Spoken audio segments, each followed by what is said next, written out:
Hi there, and hello again to my return viewers. Welcome to the Christchurch Review of Books, and I'm Kerry. Today, a very short review about a very short book, which is entitled A Short Stay in Hell by Stephen L. Peck. Now, this is a book that was recommended to me multiple times online on the Reddit book subreddits and elsewhere. People seem to think this is a great work to get into, and my feelings about it are mixed. First of all, it's very short. It's pretty much a novella-sized book, but I think I was pretty much charged for a full book when I bought the Kindle version, so, you know, that's something that was nagging at me. So basically, the other thing about it is that the entire concept is lifted from a 1916 short story called The Library of Babel by, let me pronounce this correctly, Borges, an Argentinian writer.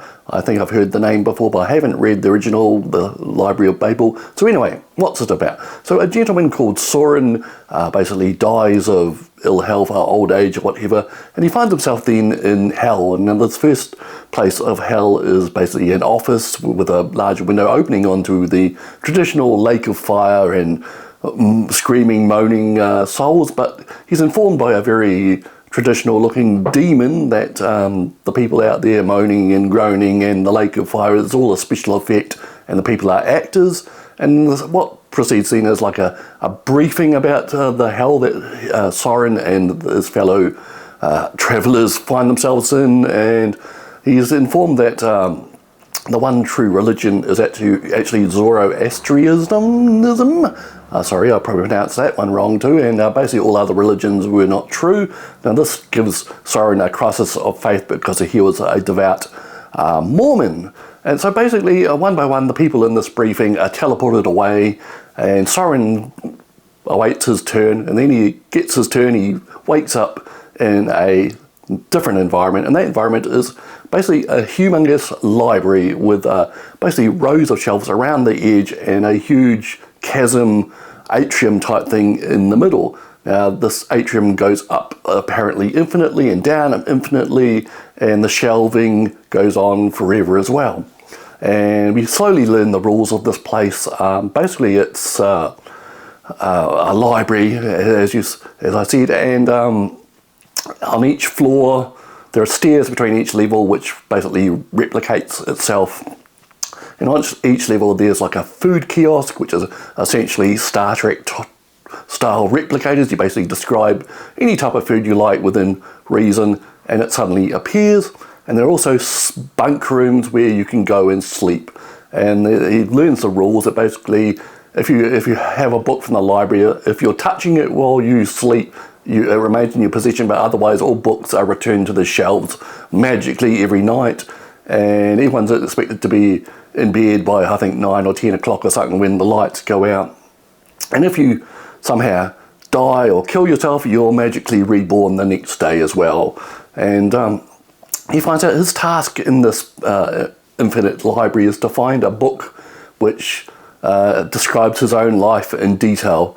Now this seems tough enough. He ponders how and why and what viewpoint and what about his life would be, but when he actually looks at the books he finds that this task is going to be infinitely more difficult because each book is basically full of garbage characters and text which makes no sense whatsoever, and basically every book that he finds is pretty much the same. And as time goes on, the people in this library get really excited when they find like a three-word sentence which vaguely makes sense or something. So it appears that the task in finding the book about himself is going to be an infinitely long task as well. So this is basically the concept of hell, a library full of books which you basically can't read, but you're looking for one which you basically can't find.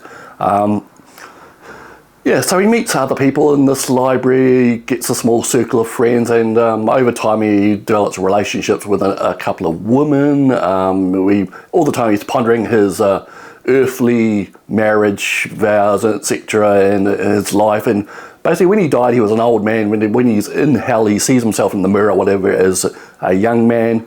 And likewise, everyone else there is a similar situation. And much is made of the fact that everybody he encounters in this version of hell is a basically middle-class white American who died or born within a small time frame from like the 20th century to the mid-21st century. This is mentioned several times, and nothing ever becomes of it in the story, which was a bit puzzling. I thought it was going to be a reason for this. Well, I guess we're left to believe this is just another version of hell, that you never come across anyone too different from yourself, and so on. So over time, Soren and his friends and people he comes across, they develop like their own little university to study things, or they embark on expeditions to try and find the floor, the lowest floor, or the highest floor, or the end of the shelves. And these expeditions go on for years and years without success. Like I said, he develops relationships with a number of women, a couple that become very special to him, and basically he's like driven to extremes because of his relationships. Basically, things happen.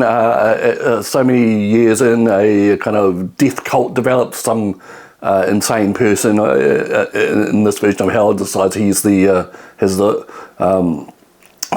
the divine will of God, and he must punish everybody else. So a kind of cult develops. I think the guy calls himself like Dan the Dyer or something in this cult of the Dyer rites. They basically hunt down other people, torture them, what have you.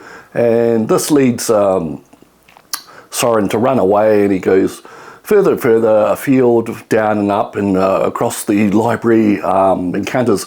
It makes a point of saying he encounters fewer and fewer people, but there's no real reason given for this as well, unless this is just another punishment in hell. That's the point about this book. There's lots of details and things raised, but never followed through, which I found quite annoying. I suppose you can see it as a frustrating side of hell or something, if that's letting the writer off.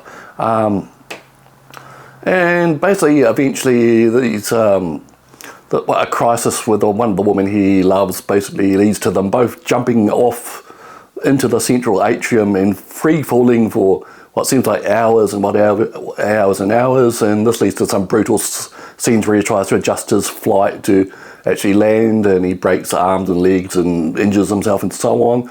And he wonders if the woman involved I think her name was Rachel, is still falling eternally. And basically that's pretty much it. There's no explanation to a lot of things, and he encounters some people that find like an entire sentence in a book, and this is the cause of celebration after many, many years. The entire thing about the books isn't really explained, except for that it's some type of punishment or something to even have them around and wonder about them.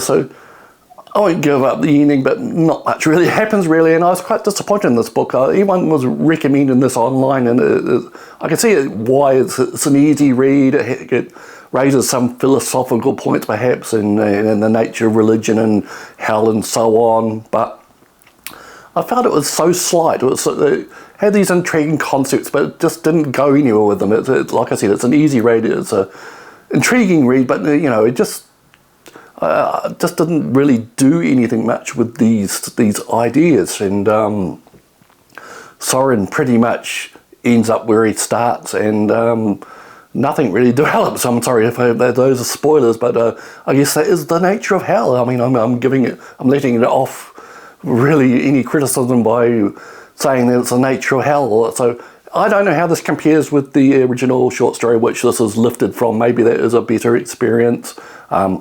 Basically, near the end, Soren encounters a professor-type person who worked out how many books could possibly be in the library based on how much text is in each one, the size of each one.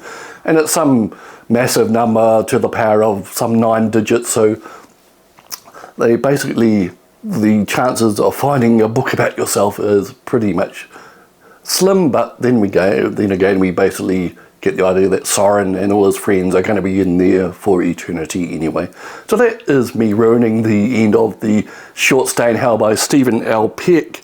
I guess it's an interesting diversion and an experiment, but I just left me wanting so much more to be done with this concept.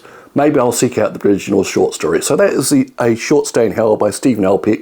Disappointing, slight, Probably a rip-off if you buy the Kindle version like I bought. You can read this one in probably a few hours in the afternoon. I read it over a couple of lunch breaks at work on an actual Kindle. Left me feeling dissatisfied with the ideas or where they were taken. So that is pretty much it, A Short Stay in Hell. Very apt title perhaps. Okay, we'll catch you next time. See you later.